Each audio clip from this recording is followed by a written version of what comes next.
जिंदाबाद जिंदाबाद जिंदाबाद उपेंद्र कुशवाहा जिंदाबाद जिंदाबाद जिंदाबाद। अब हमारे गर्जियन और राष्ट्रीय लोक समता पार्टी के राष्ट्रीय अध्यक्ष उपेंद्र कुशवाहा जी मंच पर आ चुके हैं।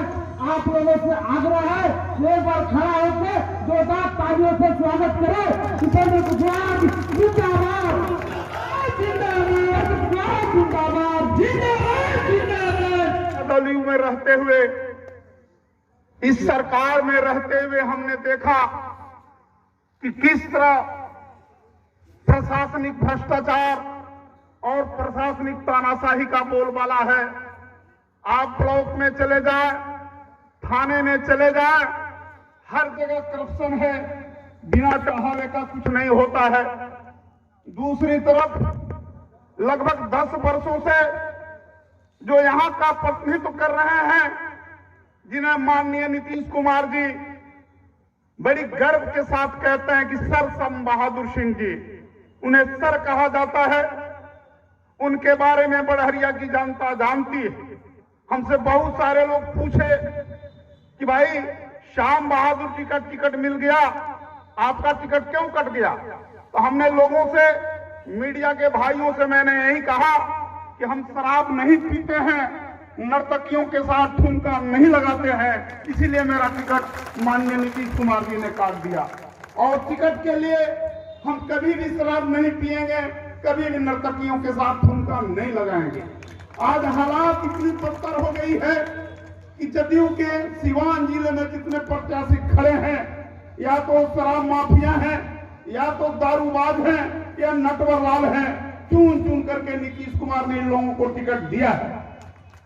मैं क्या स्पष्ट कहना चाहता हूं, नीतीश कुमार के धमनियों में आचार्य नरवण का खून नहीं है, उनके धमनियों में गांधी का खून नहीं है। वो तमाम सरकारी दफ्तरों में गांधी के 7 पापों की गिनती करते हैं, मोटे मोटे अक्षरों में लिखवाए हैं। लेकिन गांधी ने जिन 7 पापों को गिनाया है, बिहार के मुख्यमंत्री उन्हीं 7 पापों को लागू करते हैं बिहार में। उनके जितने चहेता हैं वो गांधी के 7 पाप, गांधी ने जिन 7 पापों का उल्लेख किया है, उन्हीं के पद चिन्हों पर चलने का काम करते हैं। हालात बिहार की बहुत खराब है। हमने माननीय उपेंद्र कुशवाहा जी के इस साहस का, इस धैर्य का हम सम्मान करते हैं कि विकट परिस्थितियों में भी वो लगभग 10 वर्षों से बिहार की जनता के लिए लड़ते रहे हैं, संघर्ष करते रहे हैं। और मुझे उम्मीद है कि आने वाले दिनों में उपेंद्र कुशवाहा जी बिहार की राजनीति को एक नई दिशा देने की कोशिश करेंगे, देने की कोशिश कर रहे हैं। मित्रों, आप सभी जानते हैं कि मैं घोर भाजपा विरोधी आदमी हूं। मैं महागठबंधन से चुनाव जीता था, आप सभी लोगों को पता है। लेकिन महज 18 महीनों में ही माननीय नीतीश कुमार जी ने पलटी मार दी। बिहार के मैंडेट को, बिहार की जनता के मैंडेट को उन्होंने अपमान करने का काम किया है।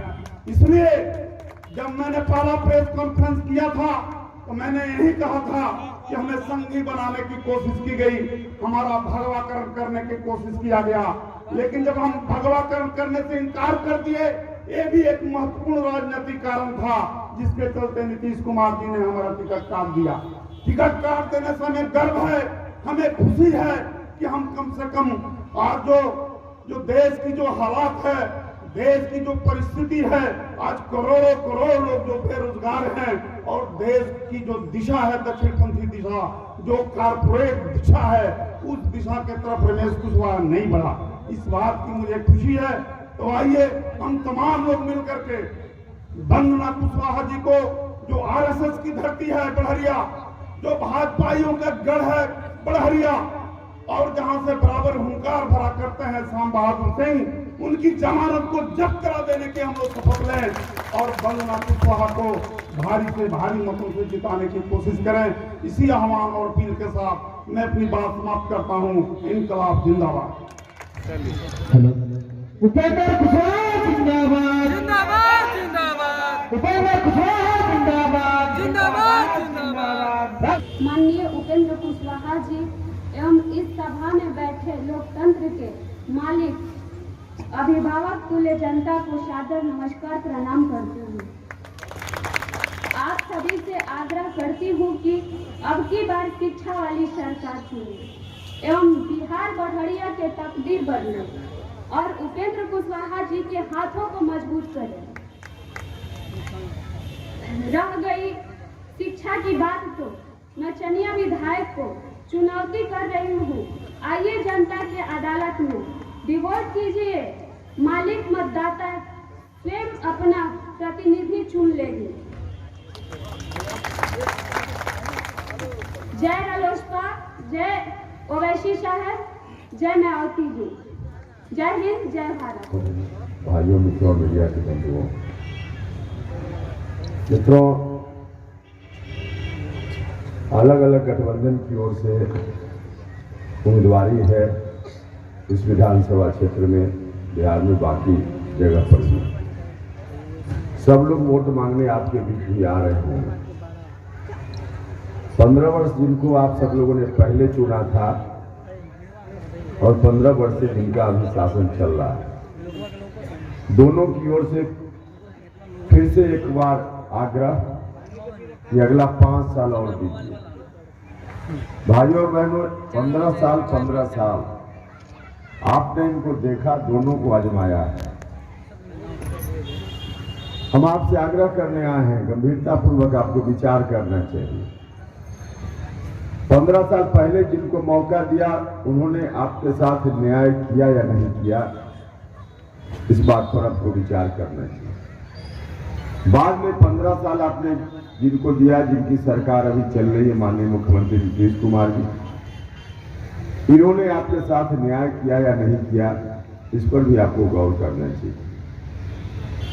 आखिर सरकार क्यों चुनते हैं आप? वोट देते सरकार चुनते हैं, क्यों चुनते हैं? सरकार इसलिए चुनते कि सरकार का जो काम है वह काम सरकार करे। सरकार का काम मुख्य रूप से होता है गांव के सरकारी स्कूल में, कॉलेज में, यूनिवर्सिटी में अच्छी पढ़ाई का इंतजाम करना। सरकार का काम होता है गरीब लोगों के लिए सरकारी अस्पताल में इलाज का बेहतर इंतजाम करना। सरकार का काम होता है नौजवानों के लिए, मजदूरों के लिए, जो लोग भी रोजगार चाहते हैं, रोजी रोटी चाहते हैं, उनको रोजी रोटी रोजगार उपलब्ध कराना। क्या इन दोनों ने 15 साल में, 30 साल में आपके लिए रोजगार का इंतजाम, शिक्षा का इंतजाम, स्वास्थ्य का इंतजाम किया? अगर इन लोगों ने किया हो तो कोई बात नहीं, और नहीं किया हो तो अब 15 साल, 30 साल कोई कम समय नहीं होता। आखिर कितना दिन? भाइयों और मित्रों, आज क्या स्थिति है बिहार की? जब हम शिक्षा की बात करते हैं, गरीब आदमी हो, अमीर आदमी हो, कोई भी अपने बाल बच्चों के लिए सपना देखता है कि हमारा बाल बच्चा आगे बढ़े। चाहे गरीब का बच्चा हो, अमीर का बच्चा हो, अगर अपने बच्चों के लिए लोग सपना देखते हैं तो उनका सपना कैसे पूरा हो? चाहे गरीब घर का कोई बच्चा हो या अमीर घर का, शिक्षा ही एकमात्र उपाय है। अगर उन बच्चों को शिक्षा मिले ठीक से तो बाल बच्चों का विकास हो सकता है। अगर शिक्षा न मिले तो विकास नहीं हो सकता है। जो पैसे वाले लोग हैं उनके लिए कोई कठिनाई नहीं है सुबह, क्योंकि सरकारी स्कूल में शिक्षा नहीं है। जहां शिक्षा बिकती है वहां से पैसे वाले लोग अपने बच्चों के लिए शिक्षा खरीद लेते हैं। लेकिन गरीब घर का आदमी अगर सपना देखता है कि हमारा बाल बच्चा आगे बढ़े, शिक्षित हो, डॉक्टर बने, इंजीनियर बने, एसपी बने, कलेक्टर बने, बड़ा इंसान बने, तो उनके लिए भी शिक्षा की जरूरत है। आखिर उनके बच्चे कहां शिक्षा ग्रहण करें? जिनके जेब में पैसा है, जहां शिक्षा बिकती है वहां से खरीद लेते हैं, प्राइवेट में अपने बच्चों को पढ़ाते हैं। लेकिन गरीब आदमी कहां जाए? गरीब आदमी भी अगर सपना देखता है कि उसका बाल बच्चा भी आगे बढ़े, डॉक्टर, इंजीनियर, एसपी, कलेक्टर, बड़ा इंसान बने, तो बिना शिक्षा यह संभव नहीं है। और गरीब घर का बच्चा अगर शिक्षा ग्रहण करना चाहता है, भाइयों और बहनों, गांव का जो सरकारी स्कूल है, सरकारी कॉलेज है, कहीं पढ़ाई लिखाई नाम की चीज नहीं। सरकारी अस्पताल भी उसी तरह से दुर्दशा का शिकार है। आप पता कर लीजिएगा किसी सरकारी अस्पताल में जो डॉक्टर उसमें नौकरी करते होंगे, पूरा वेतन पाते होंगे सरकार से, उनके घर में भी कोई बीमार पड़ता होगा तो सरकारी अस्पताल में इलाज नहीं कराते होंगे, प्राइवेट अस्पताल में इलाज कराने जाते हैं। जो मास्टर साहब सरकारी स्कूल में खुद पढ़ाते हैं, पूरा वेतन लेते हैं सरकार से, पता कर लीजिएगा कि उनका बाल बच्चा भी अगर पढ़ता होगा तो उस सरकारी स्कूल में नहीं पढ़ता होगा, कहीं न कहीं प्राइवेट स्कूल में पढ़ता होगा। क्या कारण है? भाइयों और बहनों, सरकारी स्कूल हो या सरकारी अस्पताल, कहीं स्कूल में न तो पढ़ाई लिखाई नाम की चीज है और न अस्पताल में कोई इलाज है। नौजवान लोग, मजदूर लोग किस तरह से परेशानी में होते हैं।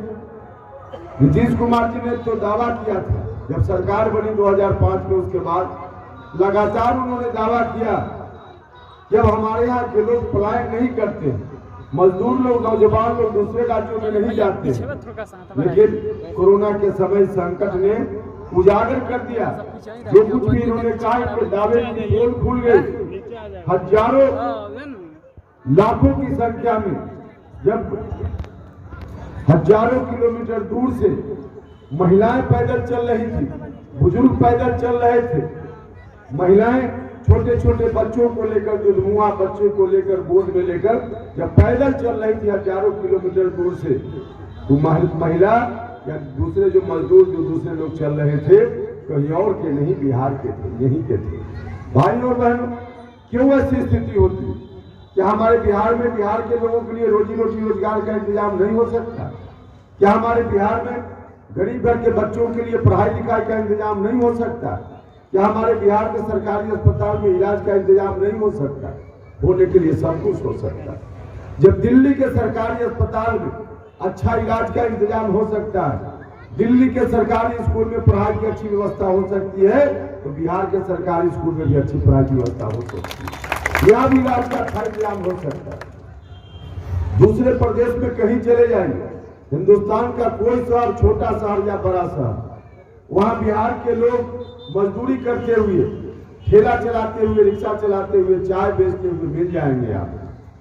लेकिन उन प्रदेशों का एक कोई व्यक्ति आपके इलाका में पेट पालने के लिए नहीं मिले। हमारे यहाँ के लोग वहां जाते, शौक से नहीं जाते, दुख में जाते। सिवान का, गोपालगंज का इलाका, यहाँ के लोग तो अपने देश में क्या, विदेश भी बड़ी संख्या में जाते। यहाँ से जाते हैं, साल, 2 साल, 3 साल, 4 साल तक अपने परिवार से अलग रहते हैं। कौन चाहता है अपने परिवार से अलग रहना? 3 साल, 4 साल तक अपने परिवार से अलग, घर में बूढ़े माँ बाप को छोड़कर। शादी होती है, तीसरे दिन, चौथे दिन घर से बाहर, 3 साल, 4 साल बाहर। कौन चाहता है? कोई नहीं चाहता, शौक से कोई नहीं जाना चाहता। लेकिन करे तो क्या करे? बिहार में जीने का कोई उपाय नहीं, यहाँ रहेंगे तो भूखे मरेंगे। पेट पालने के लिए हमारे लोग बाहर जाते रहते। भाइयों और मित्रों, आंध्रा के नौजवान, आंध्रा के मजदूर, महाराष्ट्र के, देश के कुछ और राज्य हैं, वहाँ के मजदूर, वहाँ के नौजवान आपके इलाके में नहीं मिलेंगे। लेकिन बिहार का हर जगह, देश के किसी भी शहर में यहाँ के लोग मिल जाएं। वहाँ के लोग यहाँ क्यों नहीं आते? इसलिए कि वहाँ के लोगों के लिए रोजी रोजगार का इंतजाम नहीं हो जाता। बिहार के लोगों के लिए नहीं होता। बिहार के भाई हमारे जाते हैं। जब आंध्रा के लिए, महाराष्ट्र के लिए, वहाँ के लोगों के लिए रोजी रोजगार का इंतजाम उसी धरती पर हो सकता है, तो क्या बिहार के नौजवानों, मजदूरों के लिए इस मिट्टी पर रोजी रोजगार का इंतजाम नहीं हो सकता है? क्या सब कुछ हो सकता है, सब कुछ हो सकता है, लेकिन करने वाला होना चाहिए। आपने तो मौका दिया 15 साल, दोनों को 15-15 साल मौका दिया। चाहते लोग तो बहुत कुछ हो सकता था। आज लोग आ रहे हैं, कह रहे हैं नौकरी देंगे। राष्ट्रीय जनता दल के नेता ने कहा कि हम 10 लाख देंगे, और बाद में भारतीय जनता पार्टी ने कहा, एनडीए ने कहा कि हम 19 लाख देंगे। भाइयों और बहनों, कोई नौकरी देने वाले नहीं। आज जो कह रहे हैं कि हम 10 लाख देंगे या 20 लाख देंगे, सरकार तो थी आपकी 15-15 साल। क्या उस समय किसी ने आपके हाथ को बांध दिया था? किसी ने मना किया था कि नौकरी मत दीजिए? लेकिन नहीं दिया। आज लोगों को मालूम है कि पहले काम हमने नहीं किया है, इसलिए कुछ इस तरह की बात करो कि लोग आकर्षित हो जाएं। सिर्फ आपको झांसा देने के लिए कोशिश है, वोट लेने के लिए करने वाले लोग नहीं। उस वक्त किसी ने हाथ उनको नहीं बांधा था, हाथ तो खुला ही था राष्ट्रीय जनता दल के लोगों का। जो हाथ खुला था उस हाथ से चाहते तो नौजवानों के भविष्य को लिखने का काम कर सकते थे, लेकिन नहीं किया। हाँ, दोनों हाथ से अपने घर की तिजोरी को भरने का काम जरूर कर लिया। फिर मौका चाहते कुछ बोल करके जनता से वोट ले लो और सत्ता में जाकर आपके वोट के द्वारा जो दी गई ताकत है उसका इस्तेमाल अपने बाल बच्चों के लिए, जेल जाने से बचने के लिए, जेल से छूटने के लिए, आपके बाल बच्चों की तकदीर को बदलने के लिए नहीं। इसलिए हम आपसे आग्रह करने आए कि दोनों को आपने देखा है, दोनों को आजमाया है। 15-15 साल, 30 साल कोई कम समय नहीं होता। 30 साल पहले किसी बच्चे का जन्म हुआ होगा, वह बच्चा खुद भी आज बड़ा होकर 2-3 बच्चों का बाप बन गया हो। 30 साल पीढ़ी बर्बाद हो।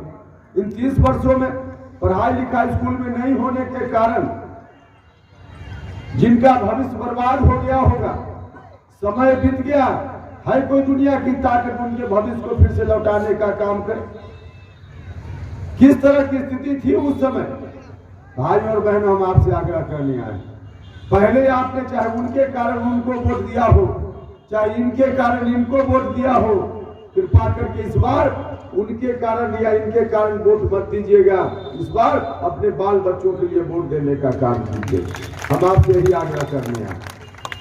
आपसे हम यह भी आग्रह करने आए हैं कि जब 15 साल आप बड़े भाई को दे सकते हैं, 15 साल मझले भाई को दे सकते हैं, तो क्या छोटा भाई उपेंद्र कुशवाहा को 5 साल नहीं दे सकते? भाई और बहनों, हम आपसे आग्रह करने आए कि आप मौका दीजिए, सिर्फ 5 साल मौका दीजिए। मौका दीजिएगा तो बिहार के सरकारी स्कूल में अच्छी पढ़ाई होगी, बिहार के सरकारी अस्पताल में इलाज का बेहतर इंतजाम होगा और हमारे यहाँ के नौजवानों को, मजदूरों को रोजी रोटी की तलाश में दूसरे प्रदेशों में नहीं जाना पड़ेगा। हर तरह का इंतजाम होगा। सिर्फ 5 साल हम आपसे आग्रह करने आए। इन लोगों ने वोट आपका लिया और आपके वोट का इस्तेमाल अपने लिए किया, आपके लिए नहीं किया। ना तो आपके साथ न्याय किया, शिक्षा, स्वास्थ्य, रोजगार का इंतजाम नहीं किया और न ही आपको सत्ता में भागीदारी देने का काम किया। हमारी सरकार बनेगी तो सत्ता में भागीदारी भी देंगे, हमने तय किया है। हमारी सरकार बनेगी, हम 4 डिप्टी सीएम बनाएंगे, 4 उप मुख्यमंत्री बनाएंगे। एक उप मुख्यमंत्री दलित समाज से बनाएंगे, एक अति पिछड़ा समाज से बनाएंगे, एक अल्पसंख्यक समाज से बनाएंगे और एक जो ऊंची जात के भी जो गरीब लोग हैं उनके साथ भी इन लोगों ने न्याय नहीं किया, तो उनसे भी हम एक उप मुख्यमंत्री बनाने का काम करेंगे। और इन 4 उप मुख्यमंत्री में एक उप मुख्यमंत्री महिला समाज की होगी। महिलाओं का भी हम उचित सम्मान और उनको भी भागीदारी देने का काम करेंगे। तो हर तरह से सत्ता में भी भागीदारी, नौजवानों के भविष्य को बदलने के लिए शिक्षा का भी इंतजाम, गरीबों के लिए स्वास्थ्य का इंतजाम, नौजवानों के लिए रोजगार का भी इंतजाम करेंगे। तो हर तरह से हम सब कुछ करेंगे। 5 साल देने की कृपा कीजिए। हम जब आपसे मांगने आए हैं 5 साल, तो अकेले नहीं है, हमारा मजबूत गठबंधन है, मजबूत गठबंधन है। इस गठबंधन में बहन मायावती जी का भी आशीर्वाद प्राप्त है, ओवैसी साहब का भी सौजन्य प्राप्त है, ओम प्रकाश राजवर्गीय चौहान साहब और देवेंद्र यादव जी का भी साथ है। तो इतना मजबूत गठबंधन है, बस आपके आशीर्वाद की जरूरत है। आप सब लोगों ने आशीर्वाद दिया तो बिहार की तकदीर को बदलने का काम करेंगे। इसलिए आप सब लोगों से आग्रह है कि सब लोग मिलकर एक कीमती वोट दीजिए। यहाँ से जो उम्मीदवार हैं, वंदना जी, इनका चुनाव चिन्ह है छत का पंखा, और सिवान से भी हमारे उम्मीदवार है रिजवान जी, वहां भी चुनाव चिन्ह है छत का पंखा। बाकी अलग अलग जगह गठबंधन के दूसरे उम्मीदवार होंगे, कहीं बहन मायावती जी की पार्टी के उम्मीदवार होंगे और दूसरे जिला में कहीं कहीं ओवैसी साहब की पार्टी के उम्मीदवार हैं। तो अलग अलग जगह गठबंधन में जो भी पार्टी है, सब पार्टी के उम्मीदवार हैं। यहाँ से जो दोनों उम्मीदवार हमारे उपस्थित हैं, दोनों का चुनाव चिन्ह है छत का पंखा। तो छत पंखा निशान के सामने के बटन को दबाइए और भारी मतों से इनको जिताकर भेजने का काम कीजिए। यही आग्रह करने के लिए हम आपको आए हैं।